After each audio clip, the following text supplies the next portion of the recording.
mirarán al que traspasaron. Y esto vamos a hacer hoy. Con esa mirada, a través de unos ojos blandos.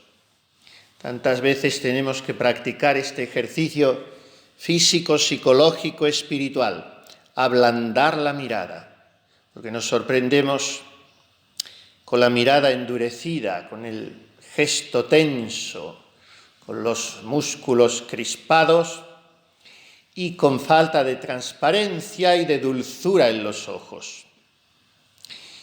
Y nosotros rezamos a la Santísima Virgen: vuelve a nosotros esos tus ojos misericordiosos. Y así tienen que ser nuestros ojos, misericordiosos. Vamos a mirar a Jesús, a pedirle un poquito los ojos suyos, la mirada suya, el amor suyo, la compasión suya a María. Esto es el rosario, nos enseñó Juan Pablo II, ¿no? En Rosarium Virginis Mariae. Contemplar el rostro de Jesús con los ojos de María. Pues ese rostro es su faz velada por los insultos y vilipendios, por los salivazos y bofetones, por la sangre y el sudor y las lágrimas. Y nosotros lo contemplaremos hoy en la cruz. Así es que vamos a ver Juan 19, más o menos del 17 al 37. Salió Jesús. La vida de Jesús ha sido un permanente salir de sí mismo. Emprender una carrera de gigante, estando la noche en mitad de su curso, cuando todo lo envolvía un sagrado silencio.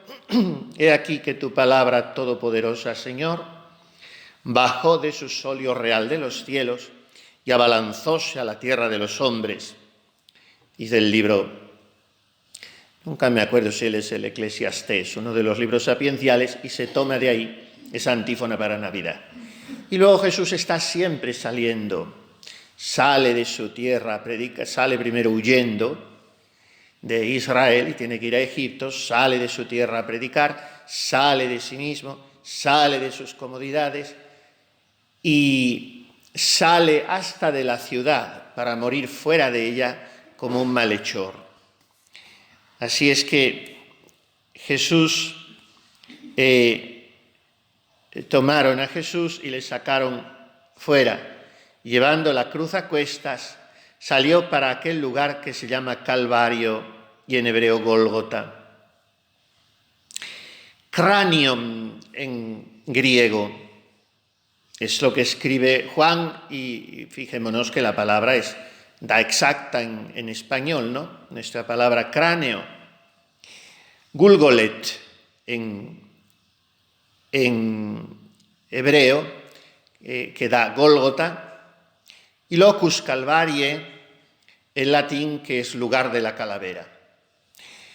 En fin, es un montículo, aunque nunca los evangelios dicen monte, siempre dicen un lugar, pero sabemos que era un pequeño ribazo, una prominencia que tenía forma de cráneo.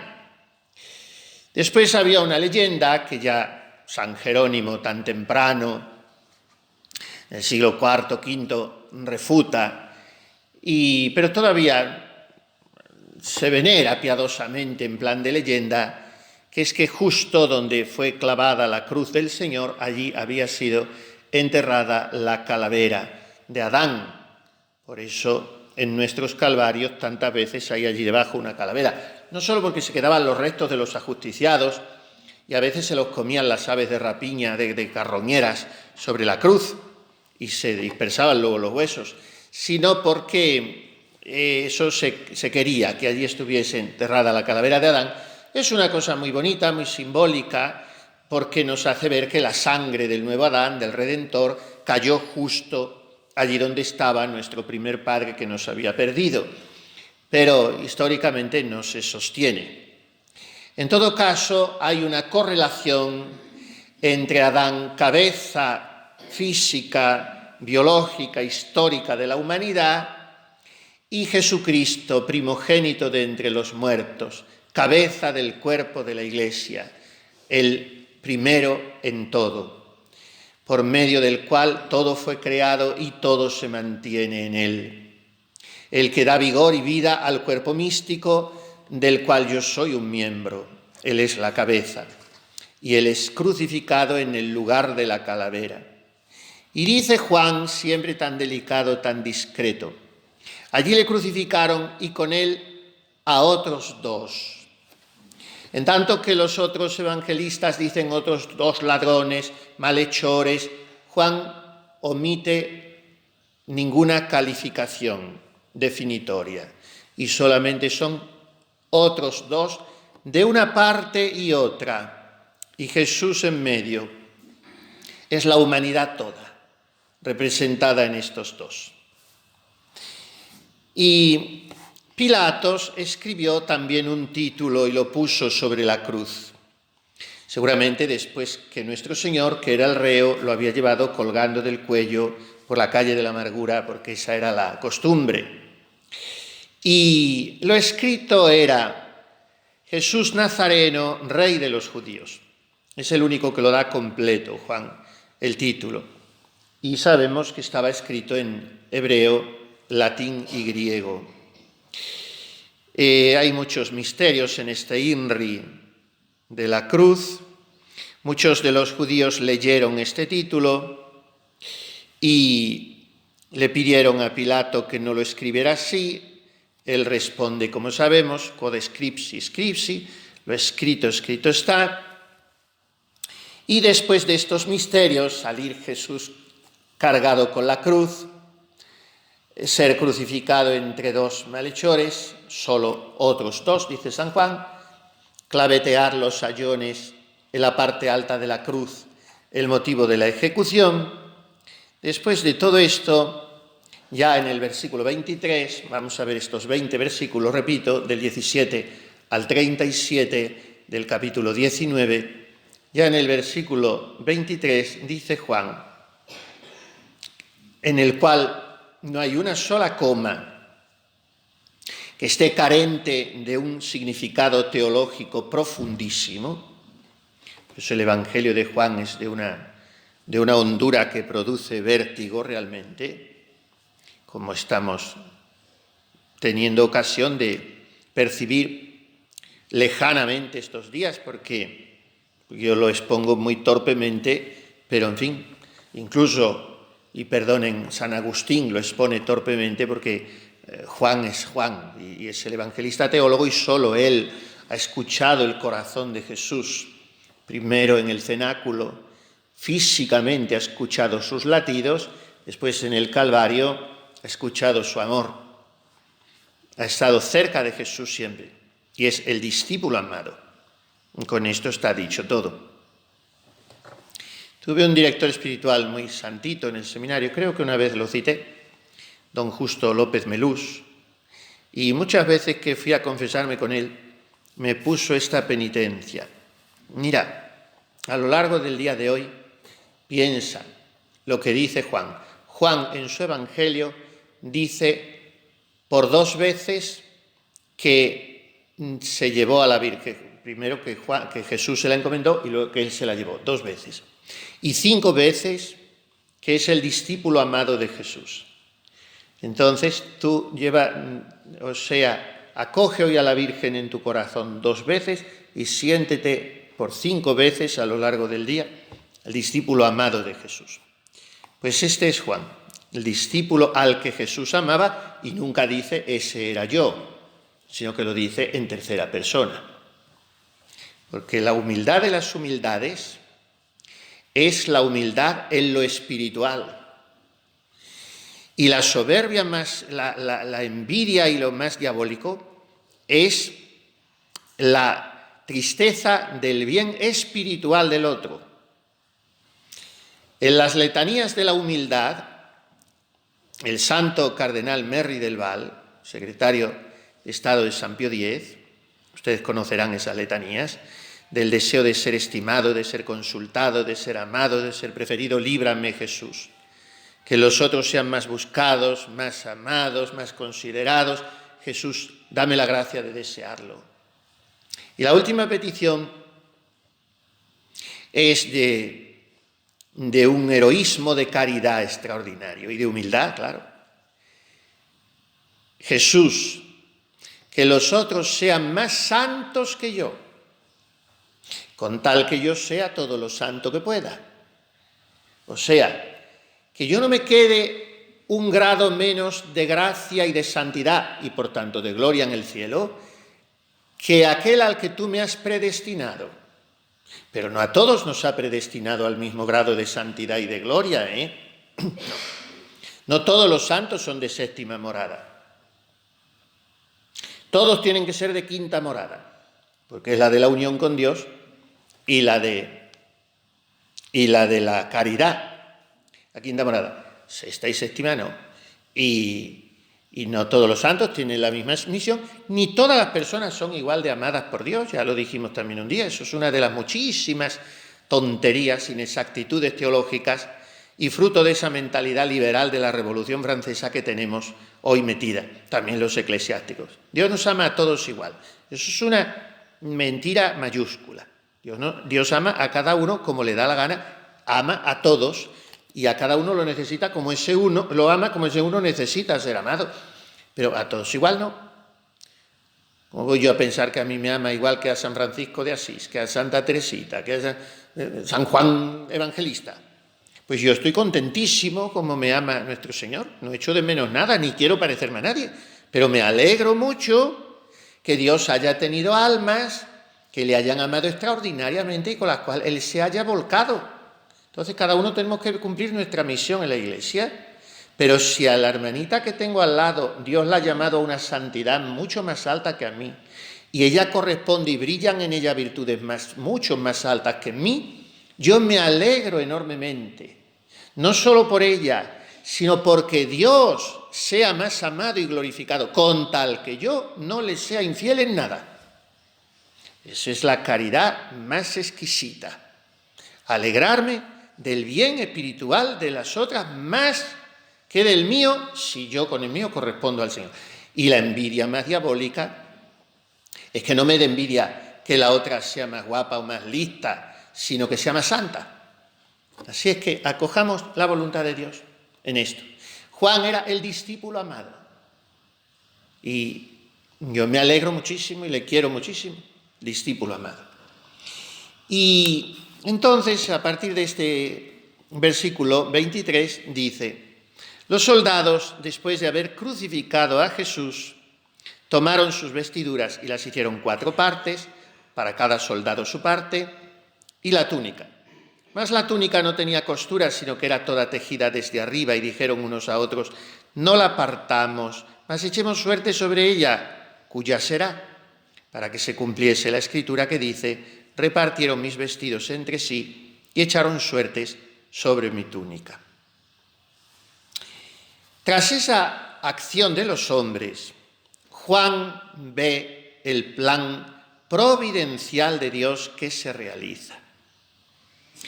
Esta mirada de los hechos históricos, desde el prisma de lo divino, es propia de las almas contemplativas, iluminadas por el Espíritu Santo, que entre brumas saben descubrir como Juan a la distancia de la orilla: Dominus est, es el Señor.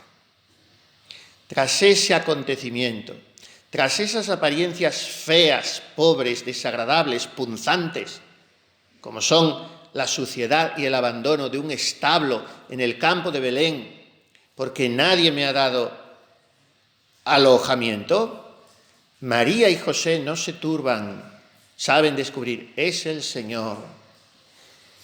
Y tras la acción tan hiriente, porque a veces la indiferencia duele mucho más que el desprecio, de unos soldadotes que están allí a los pies de un joven moribundo, jugándose a los dados sus vestidos, Juan no se enrabieta, ni habla tampoco mal nunca de los soldados, sino que detrás de eso ve una parte del plan redentor.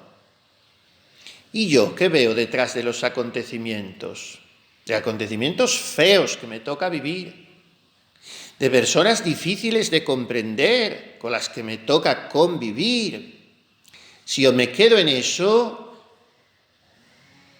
¿me van a perdonar lo que voy a decir? Soy un ateo. Si me quedo en eso, soy un ateo.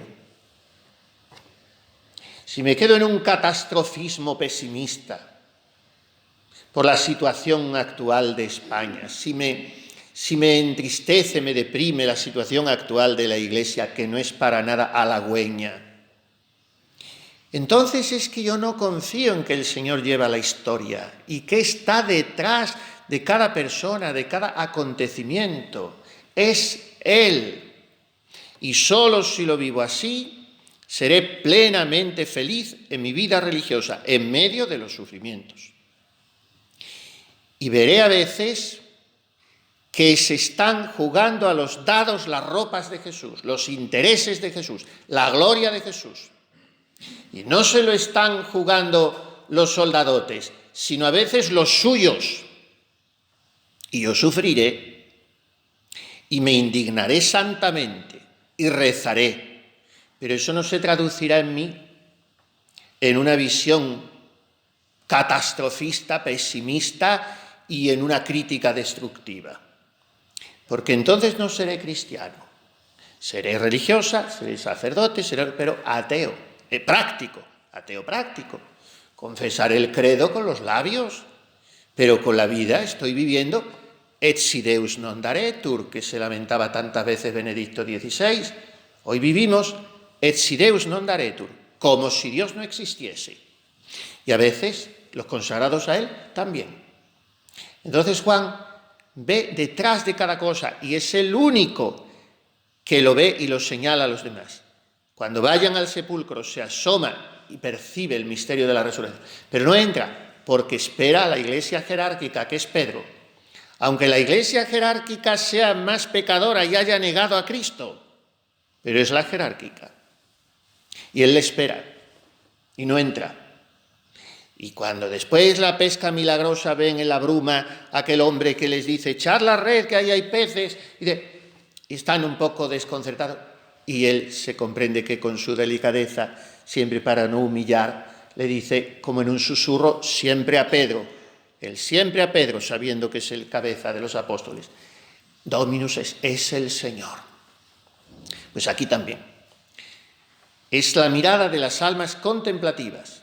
Por tradición, los vestidos del reo pertenecen a los soldados. Esto era así. No es que era nada del otro mundo que se la jugaran a los dados la túnica. Pero Juan ve un plan superior en aquella acción tan vulgar y tan dolorosa en aquel momento, que están contemplando los ojos casi taponados ya por la sangre y por las lágrimas de Jesús moribundo, están contemplando eso, que aquella túnica preciosa que le había hecho su madre sin costuras, se la están jugando a los dados. Bien, es otro de los puntos de este cuadro dramático, y en el versículo 25 hasta el 27 pasamos a otro cuadro, pero Juan dice primero, esto precisamente hicieron los soldados. O sea, lo remacha. En otras traducciones dicen, esto ciertamente hicieron los soldados. Convenceos de que esto fue así. Le da mucha importancia Juan a ese momento, porque es un momento que no es de dolor físico. Los soldados no están atormentando con una nueva invención el cuerpo crucificado de Jesús, que ya no tenía parte sana, por otro lado, sino que están escenificando a los pies del divino mártir que se les da un ardite que él esté dando su vida por la salvación de los hombres, porque mientras ellos están jugando. Y eso al pie de la letra, perdónenme, es nuestra actitud muchas veces. Porque cuando nosotros venimos, solamente lo voy a centrar en esto, pero habría muchos más ejemplos. Cuando venimos cada día a la Santa Misa, sin la conciencia de no subir al Calvario, de no estar en el Calvario, y estamos pensando en nuestras bobadas, estamos jugando a los dados al pie de Jesús crucificado. Y estamos escenificando la peor de las posturas afectivas posibles, que es la de la indiferencia. Ese Jesús que nos está diciendo, como dijo a Santa Ángela de Foligno, yo no te he amado de broma, está encontrándose con que nosotros a él sí nos le tomamos a juego. Y dice Juan, esto precisamente hicieron los soldados. Y estaban junto a la cruz de Jesús su madre y la hermana de su madre María, la de Cleofás y María Magdalena. Y como viere Jesús a su madre y al discípulo que amaba que estaba allí, dijo a su madre, mujer, he ahí a tu hijo. Después dijo al discípulo, he ahí a tu madre. Y desde aquella hora el discípulo la recibió por suya, por suya. Durante mucho tiempo hemos estado teniendo que aguantar que el Viernes Santo se nos leyera una pasión. He dicho que a veces, con estos librotes nuevos, hay cosas que han estropeado y otras que han mejorado, claro. Y la pasión el Viernes Santo tenía dos cosas espantosas que a mí me hacían sufrir. Una es que cuando Pilato presenta a Jesús allí ante la turbamulta, al ecce homo, dice estas palabras solemnísimas y de una carga profética extraordinaria. Ecce homo, este es el hombre, el verdadero hombre, el único hombre, el modelo de todo hombre. Y vienen mis benditos traductores y ponen, aquí lo tenéis. Esa era la traducción de ecce homo. Era un atropello teológico bárbaro, como ha sido un atropello teológico que en la consagración hayamos estado tantísimo tiempo, porque es la última de las últimas conferencias del mundo, la española, que ha obedecido a Benedicto XVI en eso, en poner por muchos, no por todos los hombres, sino por muchos, que es lo que dijo nuestro Señor. Menos mal que ya está. Bueno, pues ahí decía, aquí lo tenéis. Pero luego había otra cosa no tan dura en su traducción, pero también inexacta. Y desde aquella hora el discípulo la recibió en su casa. Esto es muy reductivo.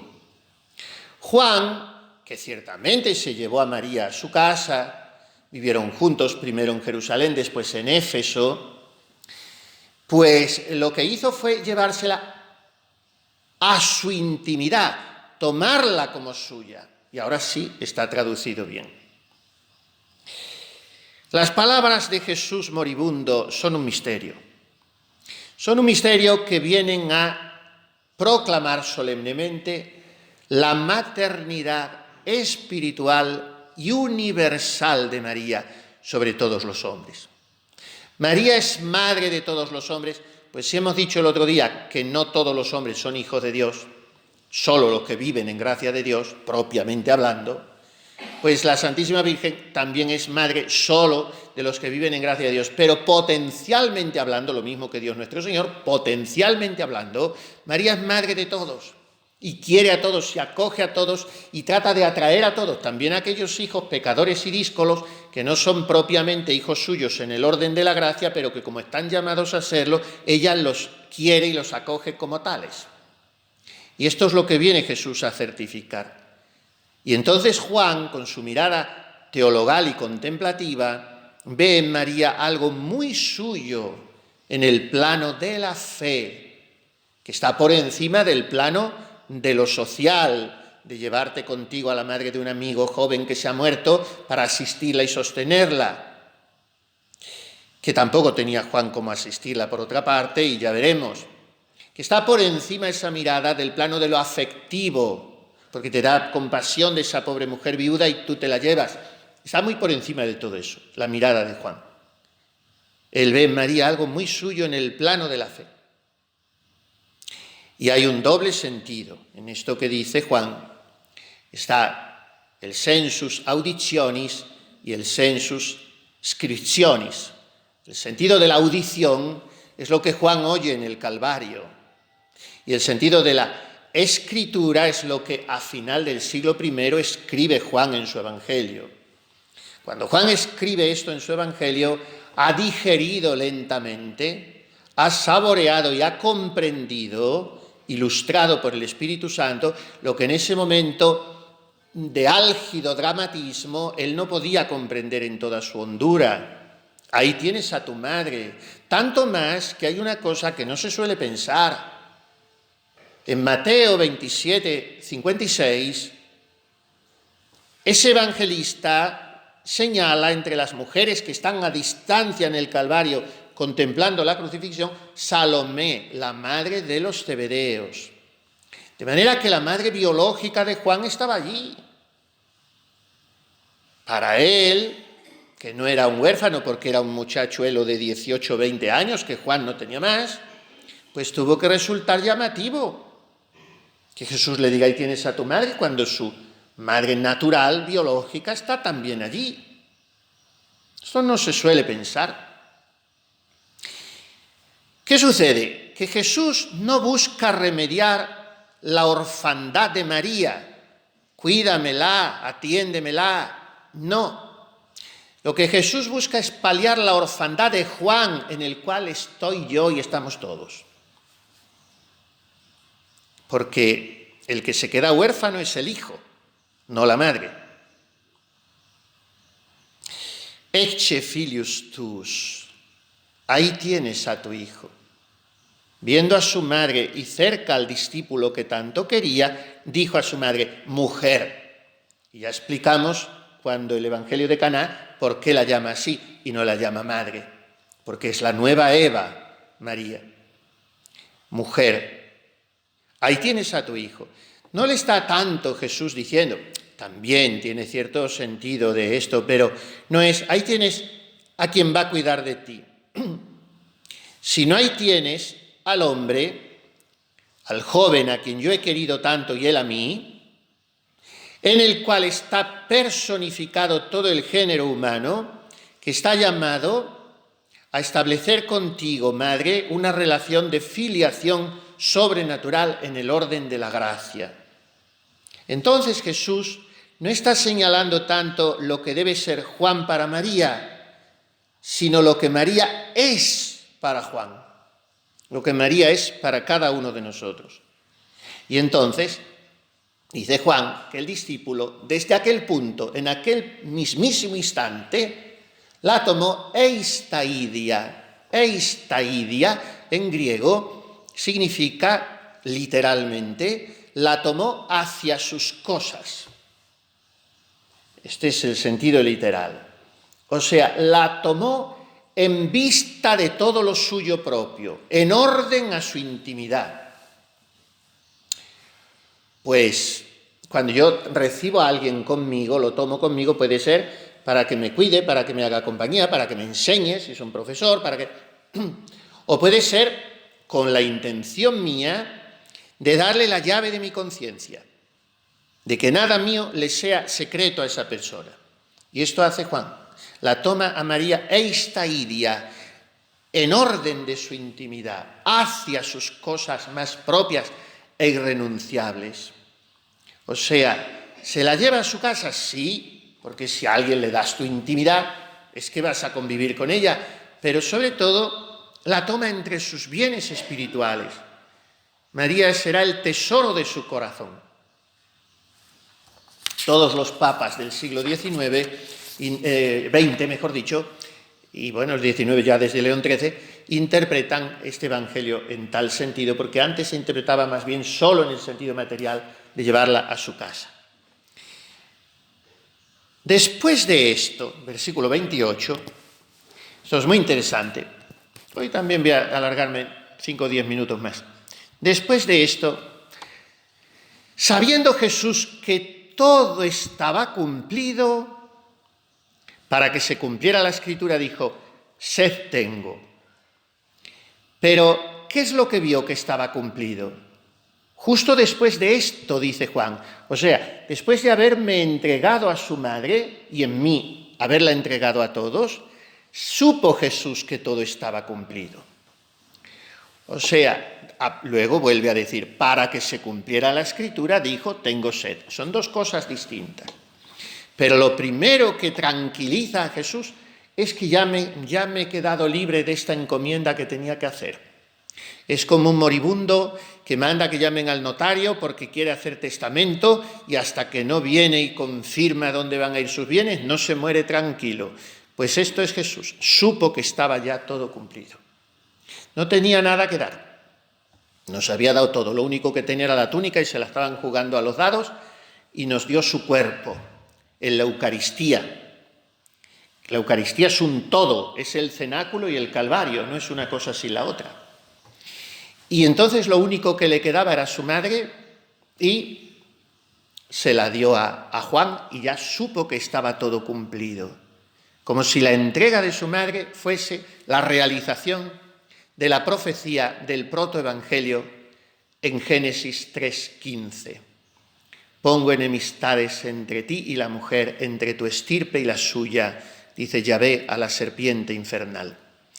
Ella te herirá el calcañar, te pisará la cabeza mientras tú aceches su calcañar. Esta es María Inmaculada, que está unida a la redención por la sangre de Cristo en el Calvario, porque ella había sido la primera redimida en previsión de los méritos de esa sangre. Jesús supo que estaba todo cumplido así, y entonces dijo, sicio. Pero antes de este sicio, sed tengo, ahondemos un poco en esto. ¿Por qué aseveramos con tanta contundencia que en esta palabra tan breve Jesús moribundo está declarando la maternidad espiritual de María? Por muchos motivos. Primero, Jesús no dice lo que habría dicho cualquier moribundo, cuida de mi madre, te la encargo. No dice eso. Jesús dice ecce, que indica una gran solemnidad, he ahí a tu madre. Normalmente no hablamos así, en un lenguaje coloquial. Nadie dice, he aquí a don fulano. Pues Jesús usa una expresión solemne. Después llama a María mujer, contraposición a la mujer, Génesis 3:15. He ahí tu hijo, le dice a Juan. Está indicando el nuevo nacimiento de Juan por el Espíritu Santo y por María. Juan es el discípulo amado de Jesús. O sea, que todos los creyentes, por ser hijos de María, son discípulos amados de Jesús y por ser discípulos amados de Jesús somos hijos de María. Ahí tienes a tu madre y Jesús sabe que Salomé está un poco más allá, la madre de Juan. Juan está encomendando a María, Jesús le está dando a María a un hombre para que lo tome como hijo. Le podía haber encargado a Magdalena y en Magdalena estaríamos todos, porque casi representa más la que abraza a toda la humanidad, casi la representaría mejor una mujer, porque una mujer es la madre de todos. Bueno, pues Jesús toma a un hombre, y a un hombre muy joven. ¿Por qué? Porque Jesús está haciendo que María estrene su maternidad espiritual y la viva más intensamente que con nadie, con un sacerdote. Porque Juan está recién ordenado sacerdote por Jesús. Y Juan cuidará de María exquisitamente, delicadamente, pero el cuidado material que Juan ejerce sobre María es consecuencia de su convicción teologal de la filiación mariana que tiene que vivir. Y entonces, como soy hijo de María, yo tengo que cuidar de mi madre. Y después viene el sicio de Jesús. Tengo sed, para que se cumpliera la Escritura. ¿Qué Escritura? Salmo 21, que Jesús también recita en la cruz, Dios mío, ¿por qué me has abandonado? Aunque Juan no lo refiere en Mateo y Marcos. Y Salmo 68, 22. La sed era uno de los tormentos más terribles de los crucificados. El tormento más espantoso era el de los dolores de nervios, que son los peores dolores que hay, sobre todo el nervio medio era un dolor espantoso en los crucificados. Y también la asfixia, pero la sed era producto de tres cosas: de la pérdida de sangre galopante, de la inflamación del vientre y de la fiebre ardentísima. Las tres cosas las padecían los crucificados, que era un tormento, un suplicio horroroso. Pues miren, Jesús calla en los demás tormentos, no se queja nunca Jesús de un solo dolor corporal. Del único tormento físico que se queja Jesús es de la sed. ¿Será que no se trata solo de un tormento físico, como veíamos el otro día en la meditación de la samaritana? La sed de Jesús es de algo más que de agua. Y le dan a beber una esponja empapada en vinagre. Jesús lo toma y dice: consummatum est. Está cumplido. Miren, Juan omite en su evangelio el grito de abandono de Mateo 26:46, de Marcos 15:34, y solo conserva la serena majestad de la muerte de Jesús. Su última palabra es para afirmar que ha cumplido su misión. Consummatum est, et inclinato capite tradidit spiritum. Inclinando la cabeza. El Hijo del Hombre no tiene dónde reclinar la cabeza. Solo pudo hacerlo en la cruz. Y entregó el Espíritu. No es que exhaló su último aliento, es que al morir Jesús comenzó a regalarnos la efusión del Espíritu Santo que se completaría en Pentecostés. Entonces los judíos, como era Parasceve, para que no quedasen los cuerpos en la cruz el sábado, porque era grande aquel sábado, rogaron a Pilatos que les quebrasen las piernas y que fuesen quitados. Vinieron pues los soldados, quebraron las piernas al primero y al otro que fue crucificado con él. Mas cuando llegaron a Jesús, viéndole ya muerto, no le quebrantaron las piernas, sino que uno de los soldados le abrió el costado con una lanza y salió luego sangre y agua. Este luego es al instante. Hay una importancia teológica inmensa en este cuadro de la lanzada, que solo nos transmite Juan porque el que lo vio da testimonio. Enixen, un soldado, traspasó, es la palabra griega, hirió el costado. Pero viene San Jerónimo y traduce aperuit, abrió el costado.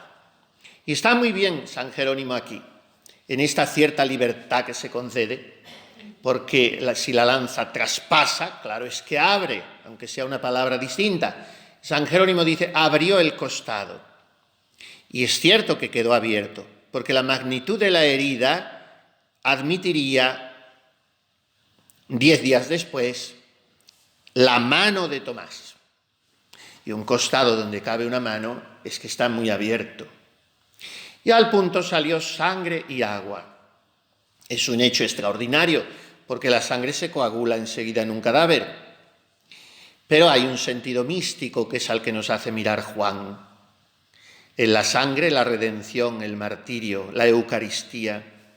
En el agua el bautismo, el Espíritu Santo. En la sangre y el agua juntas, la humanidad inmolada de Cristo, la realidad soberana de su sacrificio expiatorio. Y ahora la profecía de Zacarías. Verán, mirarán. Es la visión escatológica que tendremos en el más allá para siempre de Cristo glorificado. Santo Tomás de la Suma Teológica explica 5 razones por las que Jesús ha querido conservar en su cuerpo glorioso las cicatrices, las heridas, las llagas, como 5 rubíes resplandecientes, como los 5 trofeos de su pasión. Y es para recordar al Padre lo que le hemos costado, para recordarnos a nosotros lo que nos ha amado.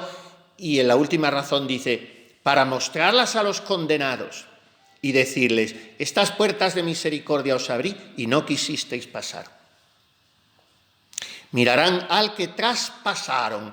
No es solamente al que nosotros hemos abierto el costado, sino que se refiere Juan a todo el hecho doloroso de la pasión y la cruz. Está anunciando lo que será en todas las épocas, para todas las almas, la contemplación del crucifijo y lo que será la visión de ese hombre crucificado y glorificado en el último día para todos los pueblos. Por eso vamos a pasar hoy nosotros el día contemplando esta llaga. Hay una página hermosísima de la literatura castellana. Hay muchas, pero acaso la más sublime sobre la lanzada sea la que el mejor prosista castellano, en hombre, porque en mujer la mejor prosista es Santa Teresa, pero Santa Teresa escribe como habla, por eso es la mejor. Pero en plan de una prosa pulida, elegante, cincelada, académica, literaria y perfumadísima, es Fray Luis de Granada, el mejor prosista. Era un autor espiritual leidísimo hasta el siglo XIX y hoy olvidadísimo. Su obra más leída y más conocida es la famosa, que tenemos que seguir leyendo, Guía de Pecadores, que escribió siendo prior de Badajoz, después de haberse marchado de Córdoba, donde amistó con San Juan de Ávila. Fue muy joven a Córdoba a restaurar el convento de Scalaceli, allí cerca donde está la casa de ejercicios de ustedes, y de allí le mandaron a Badajoz, que era lo último de lo último, y luego en Badajoz, pues el cardenal infante de Évora y luego Lisboa, le llamó a Portugal y ya pasó el resto de su vida en Portugal. Pero algunas veces se preguntaba, ¿es posible que yo escribiese la Guía de Pecadores en Badajoz? Pues sí que tiene buen clima esa ciudad. Y en fin, allí debajo de una palmera, que hoy es un parque porque era el antiguo huerto de los dominicos, la iglesia de Santo Domingo. Y dio la primera comunión en esa. Bueno, pues ahí Fray Luis de Granada. Pues Fray Luis de Granada, aparte de la Guía de Pecadores, escribió la vida de Cristo. También el libro de oración y meditación, que se lo copió mucho mi paisano San Pedro de Alcántara, pero es de Fray Luis de Granada, y la vida de Cristo. Y la vida de Cristo, la página de la lanzada, es de lo más delicioso, de lo más conmovedor que puedan ustedes leer sobre este cuadro evangélico.